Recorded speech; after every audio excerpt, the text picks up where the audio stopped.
Here's a story from Grandpa for my three favorite little girls, Emma, Ayla, and Audrey.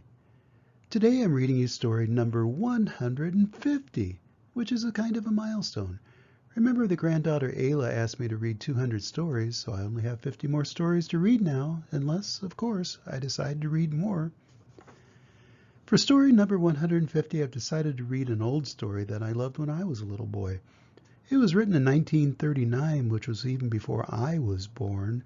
However, I'm going to have to explain a few things about how life was different back then to help you understand this story. Back when my father was a little boy, cars had been invented, but there weren't many of them around yet. People walked or rode horses, or they rode trains or ships that had steam engines. Steam engines basically run on boiling water, and they were very powerful but very large. A new invention at the time was a steam shovel, which was a very large piece of equipment that was used for digging out large amounts of dirt when creating tunnels or dams or large buildings. At the time of this story, though, equipment with new types of engines that ran on diesel oil or electricity had been invented and were being put into use, and steam-powered equipment was becoming obsolete, meaning that they weren't needed anymore because there were better options. This story is about what happens when a steam shovel and the man who operated it find it is time for them to retire and do something different with their lives. Here's the story: Mike Mulligan and his steam shovel. Story and pictures by Virginia Lee Burton. Mike Mulligan had a steam shovel, a beautiful red steam shovel. Her name was Mary Ann. Mike Mulligan was very proud of Mary Ann. He always said that she could dig as much in a day as 100 men could dig in a week, but he had never quite been sure that this was true. Mike Mulligan and Mary Ann had been digging together for years and years. Mike Mulligan took such good care of Mary Ann that she never grew old. It was Mike Mulligan and Mary Ann and some others who dug the great canals for the big boats to sail through. It was Mike Mulligan and Mary Ann and some others who cut through the high mountains so that trains could go through. It was Mike Mulligan and Mary Ann and some others who lowered the hills and straightened the curves to make the long highways for the automobiles. It was Mike Mulligan and Mary Ann and some others who smoothed out the ground and filled in the holes to make the landing fields for the airplanes. And it was Mike Mulligan and Mary Ann and some others who dug the deep holes for the cellars of the tall skyscrapers in the big cities. When people used to stop and watch them, Mike Mulligan and Mary Ann used to dig a little faster and a little better. The more people stopped, the faster and better they dug. Some days they would keep as many as 37 trucks busy taking away the dirt they had dug. Then along came the new gasoline shovels and the new electric shovels and the new diesel motor shovels and took all the jobs away from the steam shovels. Mike Mulligan and Mary Ann were very sad. All the other steam shovels were being sold for junk, or left out in old gravel pits to rust and fall apart.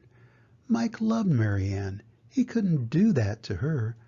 He had taken such good care of her that she could still dig as much in a day as 100 men could dig in a week. At least he thought she could, but he wasn't quite sure. Everywhere they went, the new gas shovels, the new electric shovels, and the new diesel motor shovels had all the jobs. No one wanted Mike Mulligan and Mary Ann anymore. Then one day Mike read in a newspaper that the town of Popperville was going to build a new town hall. "We're going to dig the cellar of that town hall," said Mike to Mary Ann, and off they started. They left the canals and the railroads and the highways and the airports and the big cities where no one wanted them anymore and went away out in the country. They crawled along slowly up the hills and down the hills till they came to the little town of Popperville. When they got there, they found that the selectmen were just deciding who should dig the cellar for the new town hall. Mike Mulligan spoke to Henry B. Swap, one of the selectmen. "I heard," he said, "that you're going to build a new town hall. Mary Ann and I will dig the cellar for you in just one day." "What?" said Henry B. Swap. "Dig a cellar in a day? It would take 100 men at least a week to dig the cellar for our new town hall." Sure, said Mike, but Mary Ann could dig as much in a day as 100 men can dig in a week, though he had never quite been sure that this was true. Then he added, if we can't do it, you won't have to pay. Henry B. Swap thought that this would be an easy way to get part of the cellar dug for nothing, so he smiled in a rather mean way and gave the job of digging the cellar of the new town hall to Mike Mulligan and Mary Ann. They started in early the next morning just as the sun was coming up. Soon a little boy came along. Do you think you will finish by sundown? He said to Mike Mulligan. Sure, said Mike, if you stay and watch us. We always work faster and better when someone is watching us. So the little boy stayed to watch.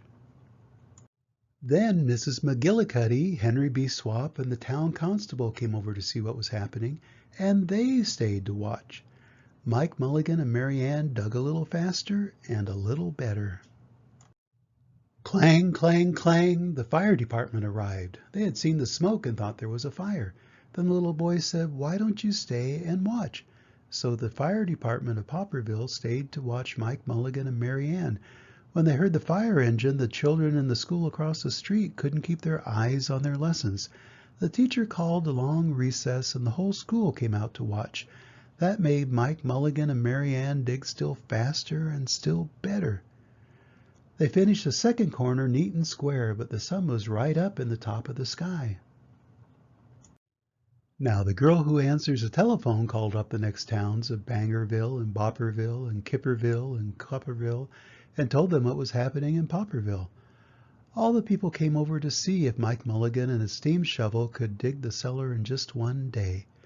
The more people came, the faster Mike Mulligan and Mary Ann dug, but they would have to hurry.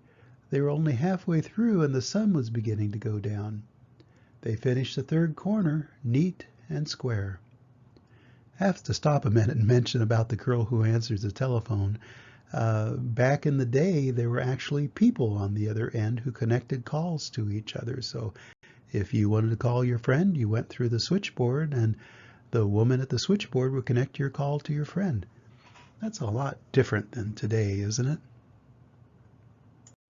Never had Mike Mulligan and Mary Ann had so many people to watch them. Never had they dug so fast and so well. And never had the sun seemed to go down so fast. Hurry, Mike Mulligan, hurry, hurry, shouted the little boy. There's not much more time. Dirt was flying everywhere, and the smoke and steam were so thick that the people could hardly see anything. But listen, bing, bang, crash, slam, louder and louder, faster and faster. Suddenly the little boy said, how are they going to get out? That's right, said Mrs. McGillicuddy to Henry B. Swap. How is he going to get his steam shovel out? Henry B. Swap didn't answer, but he smiled in a rather mean way. Then everybody said, how are they going to get out? Hey, Mike Mulligan, how are you going to get your steam shovel out? Mike Mulligan looked around at the 4 square walls and the 4 square corners, and he said, we've dug so fast and we've dug so well that we've quite forgotten to leave a way out. Nothing like this had ever happened to Mike Mulligan and Mary Ann before, and they didn't know what to do. Nothing like this had ever happened before in Popperville. Everybody started talking at once, and everybody had a different idea, and everybody thought that his idea was the best. They talked and they talked, and they argued and they fought till they were worn out, and still no one knew how to get Mike Mulligan and Mary Ann out of the cellar they had dug. Then Henry B. Swap said, the job isn't finished because Mary Ann isn't out of the cellar, so Mike Mulligan won't get paid. And he smiled again in a rather mean way. Now the little boy, who had been keeping very quiet, had another good idea. He said, why couldn't we leave Mary Ann in the cellar and build the new town hall above her? Let her be the furnace for the new town hall, and let Mike Mulligan be the janitor. Then you wouldn't have to buy a new furnace, and we could pay Mike Mulligan for digging the cellar in just one day. Why not? Said Henry B. Swap, and smiled in a way that was not quite so mean. Why not? Said Mrs. McGillicuddy. Why not? Said the town constable. Why not? Said all the people, so they found a ladder and climbed down into the cellar to ask Mike Mulligan and Mary Ann. Why not? Said Mike Mulligan, so it was decided, and everybody was happy. Now, when you go to Popperville, be sure to go down in the cellar of the new town hall. There they'll be Mike Mulligan and Mary Ann, Mike in his rocking chair smoking his pipe, and Mary Ann beside him warming up the meetings in the new town hall. And that's the end of the story. I'm glad that Mike Mulligan and Mary Ann were able to finish up their careers with one last great project and then could retire in the basement of the town hall building they helped to build. In my lifetime, I've seen lots of new technology become important and then later fade away when better technology takes its place. One thing I know for certain, though, is that kids will always like to hear stories, and grandpas who like to read stories to kids will never become obsolete. Always remember that Grandpa loves you, and I hope to see you soon. Bye-bye.